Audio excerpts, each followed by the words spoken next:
Another question that I'm asked, and I'm going to answer it right now. What is the difference between a spirit and a ghost? A ghost is a replay or a reprint of something that's taken place regularly in a certain time or era. So, for instance, say that you've got someone that go and open the front door. Okay, so you do that a lot, don't you? So it's not a very interesting, dramatic way of describing it, but it's something that you do. So the reprint of you going to answer the door stays in the ether. It stays in the atmosphere. And so perhaps 50 years later, someone might get a glimpse of your energy going to the door. It's non-interactive. You can't talk to it. You can't connect with it. It's just basically a visual reprint of something that happened.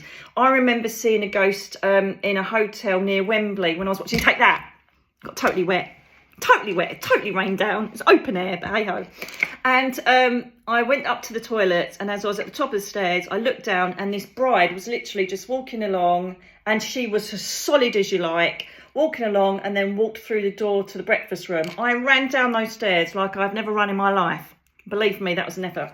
So I ran down the stairs, ran straight through to the breakfast room, and I just saw her turn right and walk through the wall. So obviously that must have been a doorway at some point. But I knew that it was just a reprint of her obviously going to her wedding, going to the chapel, which I think was used to be over on the grounds a bit further over. So this is, as I say, a reprint of her going to most probably the most precious part of her life, going to get married.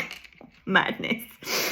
So that's a ghost. I knew that I could interact with her. I knew she wouldn't have stopped and said hello.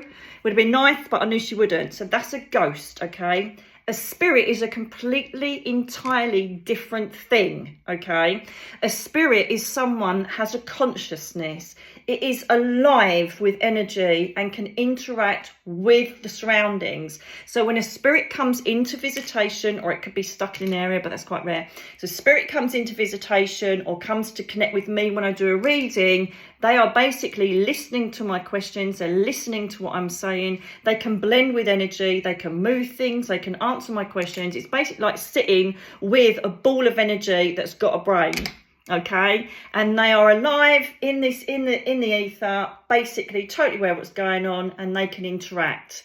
Okay, spirits can go anywhere they want, so they're not stuck to a certain area. People think, oh, they're attached to a mirror. That's low old pants. Okay, so that's the difference between a spirit and a ghost. Some people then ask, well, what about haunted objects? Again, that's down to energy. I think that energy imprints itself. So, for instance, if I pick up my pocket full of angels bit here, right, then I'm imprinting my energy on that. So someone might be able to pick it up later and think, oh, that's a lovely, bubbly, pinky girl on there. She's so lovely and so talented. And I go, oh, that's so interesting that you got that.